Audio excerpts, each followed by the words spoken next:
la boda de mi hija Valeria, a quien crié yo solo con tanto esfuerzo y sacrificio. En el letrero de mi mesa alguien había escrito algo cruel. Decía: «Padre inútil sin estudios». Solo había una persona en este mundo capaz de hacer algo tan ruin. Aquí solo celebramos con la élite y la gente de clase. El silencio tenso de la recepción fue roto por Valeria. Ella se había quitado su hermoso vestido de novia. Lo había dejado a un lado, frente a todos los invitados. «Papá, vámonos a casa». «Tienes razón, mi niña». En el instante en que me di la vuelta para salir, se escuchó un grito inesperado que heló la sangre de todos. Los invitados comenzaron a temblar de miedo y confusión. Lo que estaba ocurriendo allí era una escena que nadie podía creer. «Mi nombre es Roberto. Este año cumplí 61 años. Tengo una única hija llamada Valeria. Desde muy pequeña, ella demostró tener un talento fuera de lo común. Papá, mira esto». Apenas tenía 5 años cuando se acercó a mí mostrándome un papel. Era el dibujo técnico de un bolígrafo que ella misma había desarmado. A esa edad, Valeria desarmaba todo lo que encontraba en la casa. Quería entender cómo funcionaban las cosas. Al ver la precisión con la que dibujó esos planos, lo supe. Supe que mi niña llegaría a ser alguien muy grande. Como era un poco enfermiza, pasaba mucho tiempo en su cuarto haciendo experimentos. Le fascinaba todo lo relacionado con la astronomía y el clima. «Papá, ¿por qué flotan las nubes en el cielo?». Me hacía preguntas tan cotidianas, cosas que yo jamás me había planteado analizar. «Las nubes no son un solo objeto, mija. Imagínate que son millones de gotitas de agua juntas.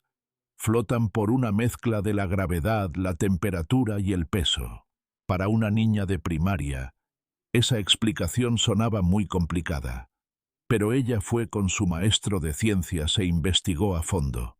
A los 10 años, entendía perfectamente los principios físicos, dejando a sus propios maestros totalmente sorprendidos. Sí, mi hija era una niña superdotada. Yo no tenía ningún talento fuera de lo común. Era un hombre sencillo y trabajador. Pero su madre era una mujer brillante, hermosa y con una mente privilegiada. Valeria heredó todo ese genio de ella, de mi amada esposa, que tristemente ya no está con nosotros. El día que perdí a mi esposa fue el mismo día que nació Valeria. El embarazo iba perfecto, pero apenas unos segundos después del parto, todo se complicó. Su cuerpo se arqueó de repente y su corazón se detuvo en un instante. Sufrió una embolia de líquido amniótico. Hoy en día, la medicina en México ha avanzado mucho, pero en aquella época, hace 24 años, era una sentencia casi segura. De entre tantas mujeres, le tuvo que tocar la peor suerte a la mía. Ella se fue al cielo sin siquiera poder cargar a la niña, a la bebé por la que había dado su vida. Yo no sabía qué hacer con tanto dolor. Por supuesto que amaba a mi bebé con toda mi alma. Jamás pensé que Valeria tuviera la culpa. Pero, habiendo perdido al gran amor de mi vida, a veces me dolía mirar a mi hija. Tenía la misma carita pacífica de su mamá. ¿Qué voy a hacer ahora, Dios mío? La felicidad que tanto nos costó construir se derrumbó en un solo segundo. Lloré desesperadamente, sin poder controlar la angustia en mi pecho. Lloré hasta que sentí que ya no me quedaba ni una sola lágrima. Y en medio de mi llanto y oscuridad, escuché la vocecita de esa criatura inocente pidiendo ayuda. «Valeria». «Sí, mi niña, ya es hora de tu leche. Tranquila, aquí está tu papá. Te juro que yo te voy a proteger». La abracé con mucho cuidado, sintiendo su calorcito tan frágil en mis brazos. Ese día tomé la decisión más importante de mi vida. Aunque fuera un padre soltero, la iba a sacar adelante con honor y trabajo. Haría cualquier sacrificio para que ella cumpliera todos sus sueños. Y como su único pilar, le juré que siempre estaría de su lado. sin importar qué pasara. Mi niña apretó mi dedo índice con su manita, como si estuviera sellando nuestra promesa. Papá, oye, papá. ¿Eh? Perdón, ¿qué me decías, hija? Pon atención, por favor. La voz firme de Valeria me trajo de vuelta a la realidad. Frente a mí estaba ella, sonriendo con una luz inmensa, igualita a su madre. Ya tiene 24 años, y se ha convertido en una mujer fuerte y bellísima, piel morena clara, y un cabello largo y oscuro, y unos ojos con un tono ligeramente azulado que cautivaban a cualquiera. Dime, ¿cuál de estos dos vestidos de novia te gusta más? El azul turquesa de la derecha. Es tan bonito como tus ojos, mija. Al escuchar eso, Valeria sonrió con ternura, bajando un poco la mirada. La madre de Valeria, mi esposa, era originaria de Inglaterra. Cuando un mexicano se casa con una extranjera, casi siempre dominan los rasgos latinos. Valeria parecía 100% mexicana, pero heredó esos hermosos ojos de su mamá. A simple vista parecen oscuros, pero a contraluz se nota ese azul profundo. Me hacía inmensamente feliz ver el rostro de la mujer que amé, viviendo en la mirada de mi hija. Y ahora, mi pequeña estaba a punto de casarse. Su prometido se llama Diego. Ambos trabajan como directivos en una empresa grande, Tecnología Nova México. Cuando él vino a pedir su mano, me dejó una impresión inmejorable. Don Roberto, yo sé que todavía soy un hombre que tiene mucho que aprender. Valeria es una mujer tan capaz que quizá no necesite a nadie que la cuide, pero a veces ella se exige demasiado y carga con mucho peso. Yo no quiero ser un esposo que la mantenga o la controle. Quiero ser quien apoye sus sueños y ser su freno cuando vea que se está lastimando.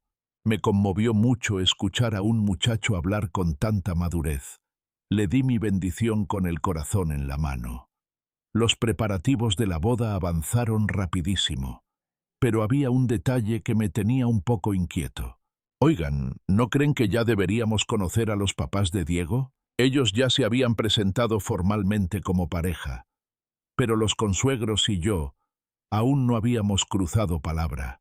Les sugerí hacer una cena familiar antes de la boda, pero noté que los muchachos no querían. No creo que sea necesario reunirnos antes de la fiesta, papá. Yo opino lo mismo, don Roberto. No queremos quitarle su valioso tiempo. Era evidente que estaban ocultando algo en sus respuestas, pero pensé que tendrían sus propias razones familiares. Preferí no presionar y respetar su decisión. Esperaría al día del ensayo en el salón de eventos. Esa tarde llegarían Diego y sus padres para probar el menú de la boda. Yo estaba muy nervioso. Sentía un hueco en el estómago. Tomé como 3 tazas de café y fui al baño varias veces tratando de calmarme. De pronto, se abrió la puerta del salón privado. Entró Diego, y detrás de él, un hombre y una mujer. Debían ser sus padres. Doña Carmen, la madre de Diego, me barrió con la mirada de pies a cabeza, con un desdén y una arrogancia insoportable. Sabía que tenía unos 70 años, pero lucía muy arreglada, con joyas y ropa de diseñador. Tratando de ignorar su actitud, me adelanté a saludar. Mucho gusto, soy Roberto, el papá de Valeria. Hice una pequeña reverencia por respeto y extendí mi mano, pero me dejaron esperando. Al levantar la vista, me miraban con un desprecio absoluto, como si yo fuera basura. Vaya, como Valeria es tan bonita. Pensé que su padre sería un hombre más distinguido. Doña Carmen soltó una risa burlona y prepotente. El padre de Diego, que estaba a su lado, me miró fijamente y habló con una voz pesada. Estatura de 170 centímetros, más o menos. Aspecto común, ropa barata. Eres un don nadie. Oye, ¿tú eres Roberto? Me quedé helado al escuchar mi nombre pronunciado con ese tono, al mirar bien el rostro de ese hombre arrogante. Lo reconocí al instante. ¿Arturo? ¿Cuánto tiempo sin verte? Jamás imaginé que me reencontraría con él en estas circunstancias. Arturo fue mi compañero de secundaria y mi más grande rival durante esos 3 años. Yo siempre obtenía el mejor promedio de la escuela, y él siempre se quedaba con el coraje en el segundo lugar. Eres un presumido y un egoísta, Roberto. Si siempre sacas el primer lugar, deberías dejarme ganar a mí de vez en cuando. Odio a la gente perfeccionista y soberbia como tú. Él siempre me tuvo una envidia enfermiza, aunque yo solo me esforzaba por hacer mis tareas bien, pero justo antes de entrar a la preparatoria, mi vida entera se vino abajo. Mis padres fallecieron en un trágico y repentino accidente. Entré en una depresión tan profunda que me encerré en mi cuarto. Ni siquiera me presenté a los exámenes de admisión. Los meses pasaron y el país fue golpeado por una terrible crisis económica en los años 80. La devaluación destruyó lo poco que nos quedaba. Todo se volvió incertidumbre, desempleo y desesperación. Fueron tiempos oscuros para miles de familias en México. Arturo, al enterarse de mi desgracia, aprovechó para ir a humillarme a casa de mis tíos. ¿Ya ves? Es un castigo del cielo. Por no querer compartir el éxito, ahora eres un pobre diablo. Yo voy a entrar a la mejor prepa y llegaré a ser un alto funcionario del gobierno. Y tú te vas a quedar ahí, estancado en la miseria, viendo cómo yo triunfo con la gente de alta sociedad. Esa fue la última vez que lo vi. Él y su familia se mudaron poco después. Yo corté lazos con todos mis conocidos y me dediqué a trabajar de sol a sol en lo que cayera. En medio de esa oscuridad, conocí a mi esposa Sara. Su amor y su paciencia me dieron la fuerza para salir adelante y me impulsó a retomar mis estudios. Perdí a mis padres, perdí a mi esposa, pero juré que nada me detendría para criar a Valeria. Trabajé con sangre, sudor y lágrimas para darle a mi hija todo el amor y el apoyo que necesitaba, y ahora el destino me ponía frente a frente con mi peor crítico. Tomé aire lentamente y miré a Arturo a los ojos. Arturo, jamás imaginé que el mundo fuera tan pequeño como para volver a cruzarnos. Él sonrió con un cinismo que me revolvió el estómago. Yo tampoco.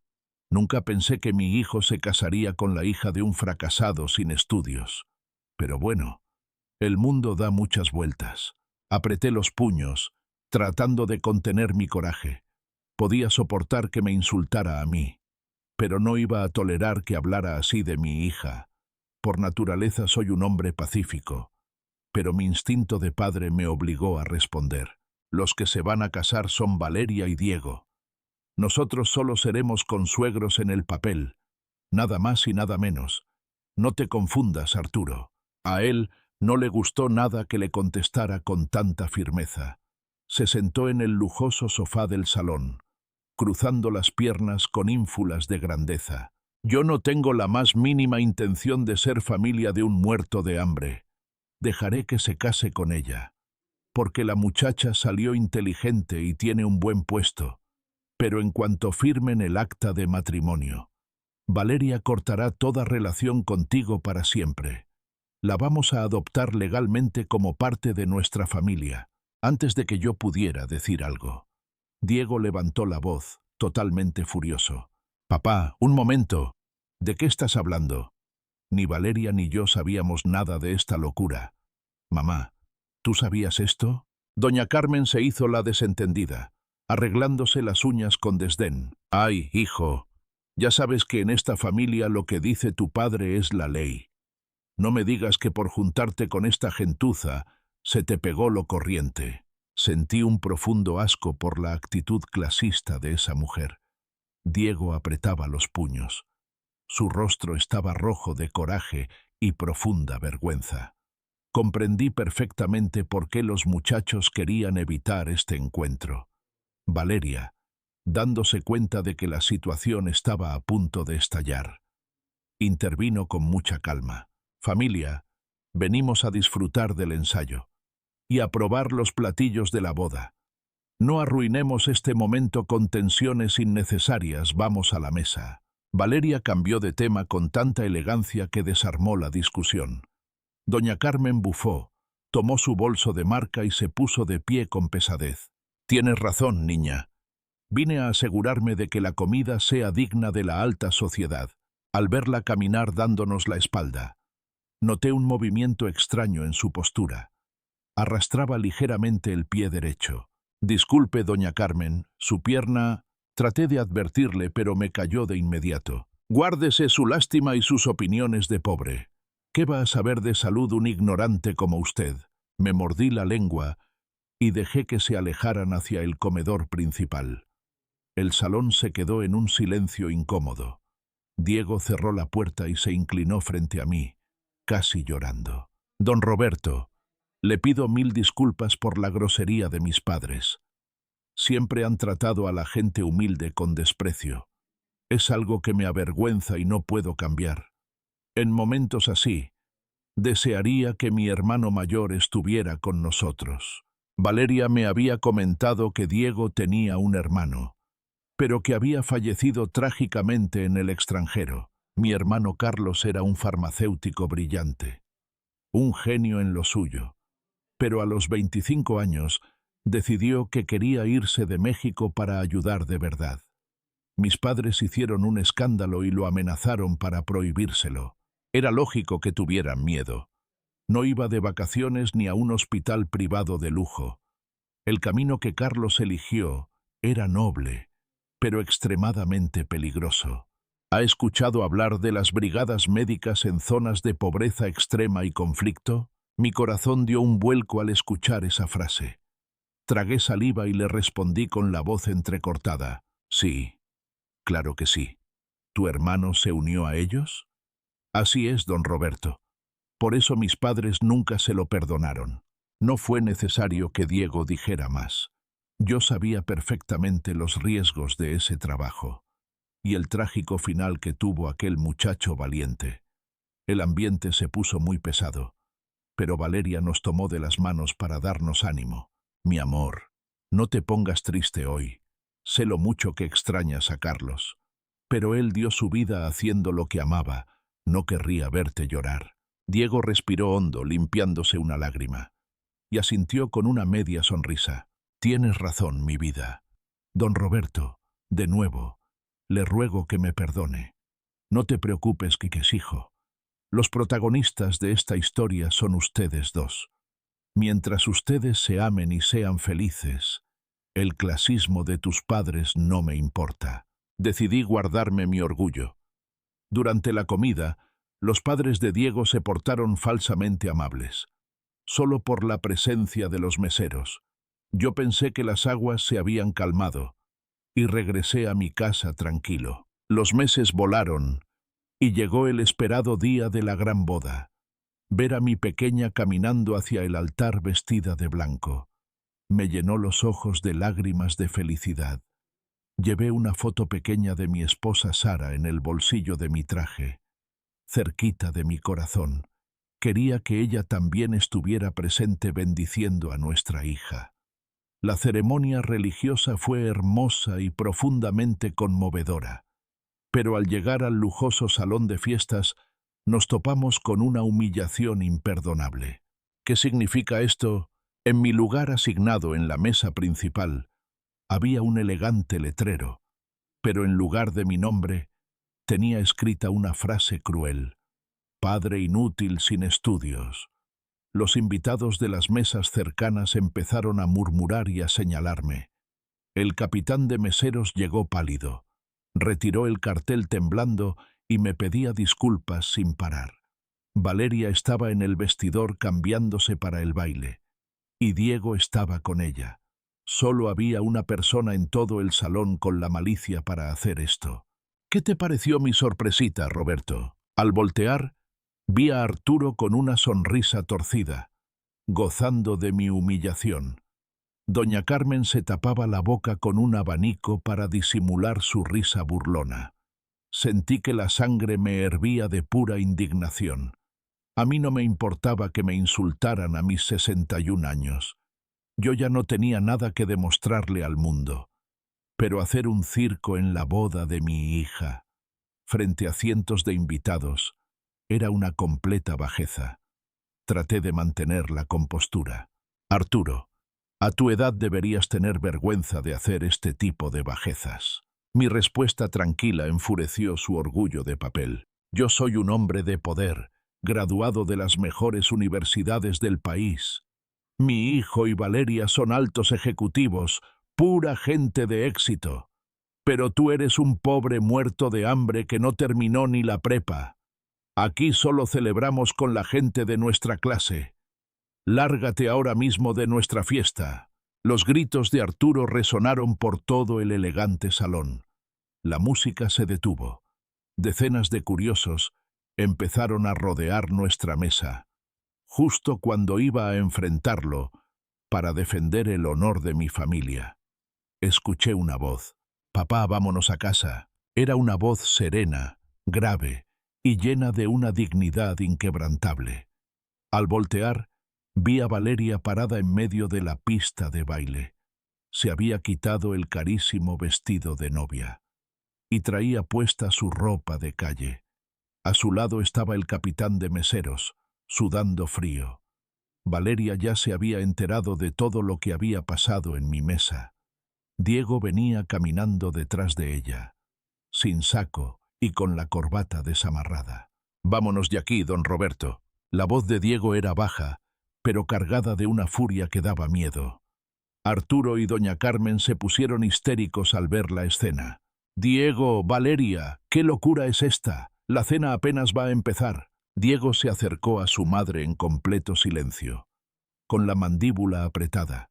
Con su 1,80 m de estatura, la miró desde arriba con total decepción. «¿No les da vergüenza ser tan miserables y clasistas, mamá? Sé que después de que Carlos murió, pusieron toda su presión sobre mí, pero se equivocan si creen que voy a ser su títere toda la vida. Agradezco todo lo que me dieron, pero si van a tratar así al padre de mi esposa, aquí terminamos. Hoy mismo corto para siempre cualquier lazo familiar con ustedes». El salón entero quedó sumido en un silencio sepulcral. Nadie de los invitados se atrevía a respirar fuerte. Arturo, rojo de rabia y humillación pública, empezó a gritar a todo pulmón. «Malagradecido, ¿cómo te atreves a levantarme la voz? Pues lárguense los tres. Esta boda se cancela en este mismo instante». «¡Cancelada!». Arturo seguía siendo el mismo muchacho envidioso y berrinchudo de la secundaria. Suspiré cansado. Le di la espalda y tomé del brazo a mi hija. «Vámonos, Valeria. Aquí ya no hay nada que hacer». Era obvio que la fiesta no podía continuar después de este desastre. Comenzamos a caminar hacia la salida, sintiendo las miradas de todos. Pero de repente, un grito de terror rasgó el silencio. Al voltear, vi a doña Carmen desplomada en el suelo del salón. La gente empezó a entrar en pánico, gritando y pidiendo ayuda. Corrí de inmediato, me arrodillé a su lado y le tomé el pulso. «Oye, no toques a mi esposa, muerto de hambre», gritó Arturo, intentando empujarme. Por primera vez en muchos años, alcé la voz con toda la fuerza de mis pulmones. «Quítate de aquí. ¿Acaso quieres que tu mujer se muera en tus brazos?». Arturo se quedó paralizado, temblando por el impacto de mi reacción. Diego estaba en shock, mirando a su madre desmayada sin saber qué hacer. Valeria apartó a los curiosos y se hincó frente a mí para ayudar. «Papá, mi suegra me dijo en la iglesia que sentía mucho mareo. Le costaba mucho caminar con los tacones, y la mano derecha le temblaba horrible. Era el cuadro clínico exacto. Estaba sufriendo un severo derrame cerebral. La giré con mucho cuidado sobre su lado izquierdo y le levanté un poco la cabeza. Traté de hablarle fuerte para ver si reaccionaba, pero apenas balbuceaba. Por fortuna, el gerente del salón ya había llamado a una ambulancia. Empecé a checar su respiración, preparado para darle reanimación cardiopulmonar si era necesario. Diego, saliendo del estupor, se arrodilló a mi lado, llorando de desesperación. «Don Roberto, ¿mi mamá se va a salvar? Sigue respirando, hijo, pero en un derrame cerebral el tiempo es vital. Si no recibe atención médica de urgencia, las secuelas pueden ser irreversibles. Voy a mantenerla estable hasta que lleguen los paramédicos». Diego asintió con fuerza, confiando plenamente en mis palabras. El único que seguía sin entender la gravedad del asunto era Arturo. «¡Carmen, Carmen, despierta!», gritaba como un niño chiquito llorando a mares. Sus familiares acomodados trataban de calmarlo, pero él estaba completamente fuera de sí. Al verlo tan vulnerable, recordé la noche que perdí a mi Sara. Saqué con disimulo la foto de mi esposa de mi bolsillo y recé en silencio. «Por favor, mi amor, ayúdame a salvarla esta noche». Minutos después, las sirenas de la ambulancia resonaron fuera del salón. Los paramédicos entraron corriendo con la camilla. «¡Rápido, vámonos!», les grité, indicándoles con exactitud los síntomas que había detectado. Doña Carmen fue trasladada de urgencia al mejor hospital privado de la ciudad. Valeria, Diego y yo nos quedamos un par de horas resolviendo el caos del salón. Cuando por fin terminamos, sentí que las piernas me temblaban por el cansancio. Valeria me abrazó fuerte y me recargó en su hombro. «Gracias, papá. Hiciste un gran trabajo hoy. Ojalá mi suegra se salve». «Dios quiera que sí, mi hija. Pero esto todavía no termina». Caminamos por las calles frías de la Ciudad de México hacia el hospital. Eran casi las 8 de la noche, justo al límite del horario de visitas. Llegamos a la zona de terapia intermedia y vimos por la ventana de la habitación. Doña Carmen había despertado y miraba al techo con la mirada perdida. Arturo estaba sentado a su lado, sosteniéndole la mano mientras lloraba en silencio. Diego nos vio llegar y nos hizo señas para que entráramos al cuarto. «Don Roberto, de verdad no sé cómo agradecerle esto». Arturo se levantó de la silla, bajando la mirada sin saber dónde esconder su vergüenza. Abría y cerraba la boca, incapaz de articular una sola palabra. Yo dejé escapar un suspiro largo y cansado. «No salvé a tu esposa para ganarme tu gratitud, Arturo. No necesito palabras vacías de alguien que me desprecia». Arturo bajó la cabeza aún más, totalmente derrotado. Doña Carmen, con mucho esfuerzo, giró un poco la cabeza hacia mí y murmuró: «Gracias. Mamá, no te esfuerces, descansa, ya habrá tiempo para hablar», le pidió Diego con cariño. Doña Carmen cerró los ojos y volvió a quedarse profundamente dormida. Salimos al pasillo del hospital para dejarlos descansar. «Papá, espéranos aquí tantito.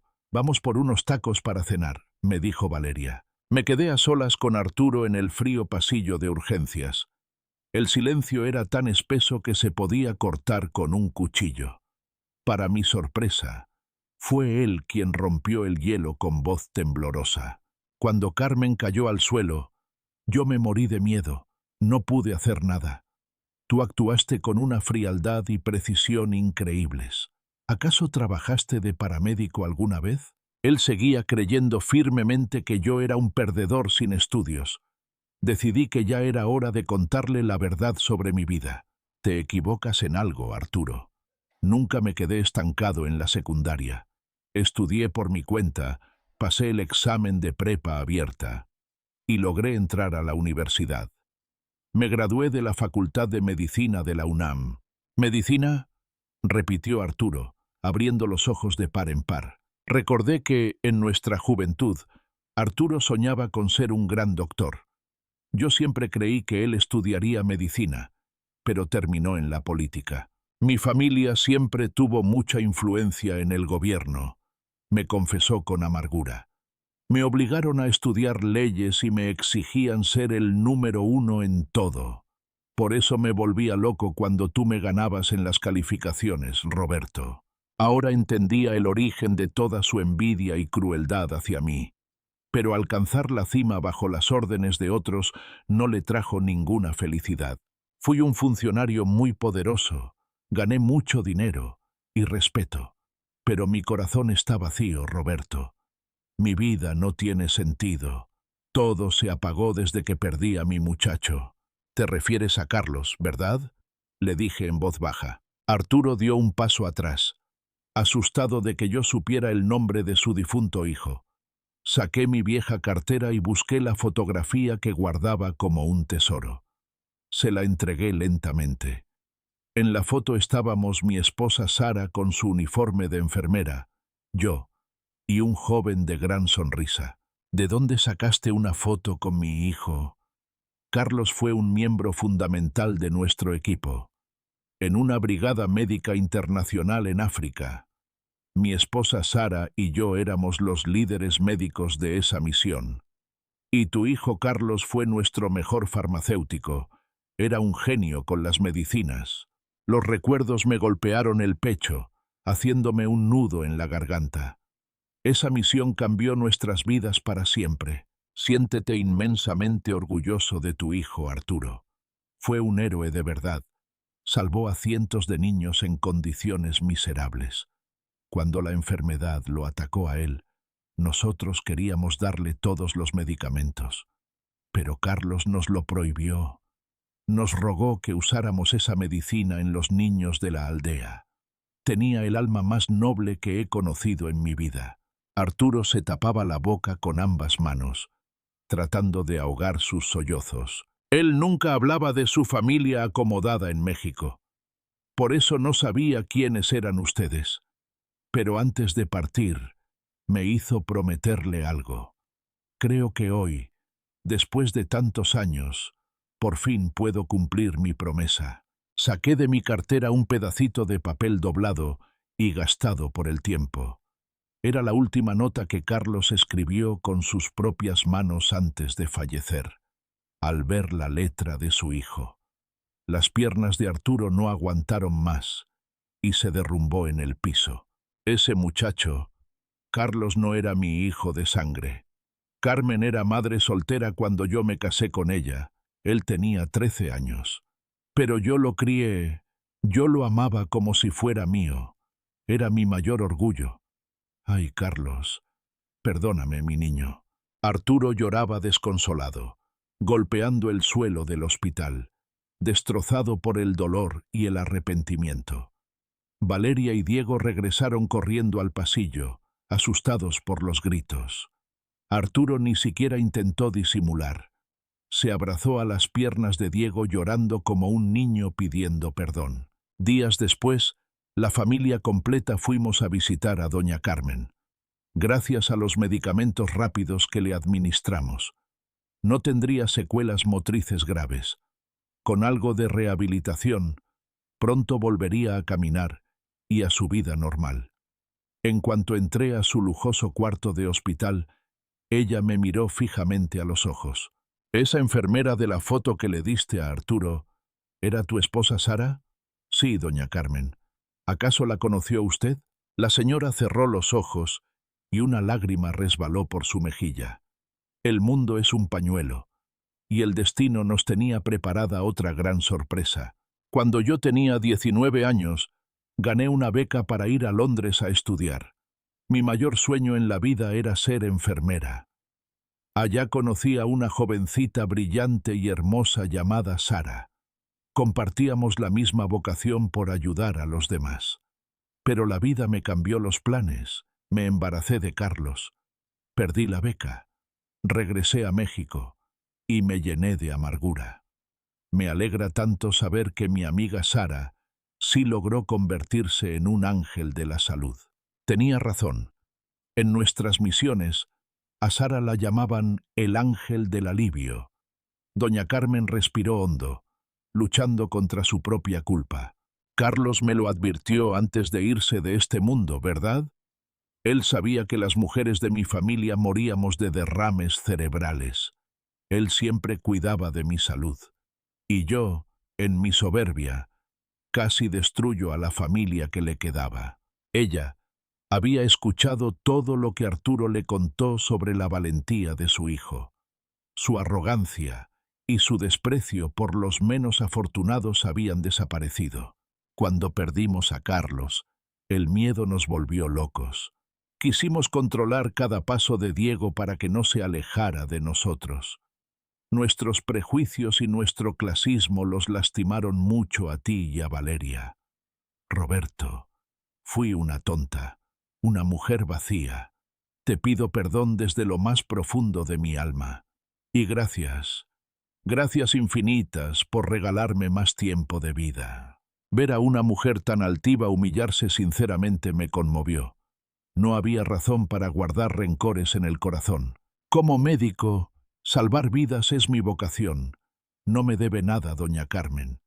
Cuando Valeria y Diego vengan a verla, pídales perdón a ellos. Con eso, nuestras familias estarán en paz. Ella asintió con una humildad profunda, llorando en silencio. Unas semanas después, ambas familias nos reunimos. Hablamos de frente y logramos sanar las heridas. Las disculpas fueron sinceras. Decidimos dejar el pasado y el orgullo atrás por el bien de nuestros hijos. No me convertí en el mejor amigo de Arturo, pero logramos tratarnos con un respeto genuino y humano. Para mí, lo único que importaba era la sonrisa de Valeria. «Mira, papá, ya pateó otra vez». Valeria acariciaba su pancita de embarazo con una ternura infinita. Diego la abrazaba por la espalda, besándole la mejilla. Hablaba con el bebé lleno de ilusión. Esa hermosa escena de domingo en casa era la recompensa a todos mis sacrificios a lo largo de los años. Sé muy bien que Sara, desde el cielo, estaba cuidando a nuestra gran familia. Una mañana, recibí una llamada de Arturo. «Roberto, me gustaría que me acompañaras a visitar la tumba de Carlos». Acepté sin pensarlo 2 veces y manejé hasta el panteón. Era una tumba elegante, hecha de piedra volcánica oscura, decorada con flores hermosas que brillaban bajo el sol, y justo en el centro, enmarcado en cristal, estaba el pedacito de papel que le entregué en el hospital. «Estoy muy bien, no se preocupen por mí». Ese era el mensaje final del muchacho. A pesar del sufrimiento en la zona de pobreza extrema, Carlos quiso dejarles a sus padres una nota llena de luz y esperanza. Su espíritu alegre y su gran amor por la humanidad quedaron plasmados para siempre en esa pequeña hoja. «Ya estamos aquí contigo, mijo», dijo Arturo, persignándose con una paz que nunca antes le había visto. El sol iluminaba las cruces de piedra. El viento soplaba suavemente, llevándose las tristezas del pasado. El cielo de la Ciudad de México estaba completamente despejado, sin una sola nube, tan claro y brillante como el corazón de aquel joven héroe, que nos enseñó la lección más grande sobre el perdón y el amor. Si esta historia te tocó el corazón y te recordó el valor de la familia, suscríbete para no perderte la siguiente.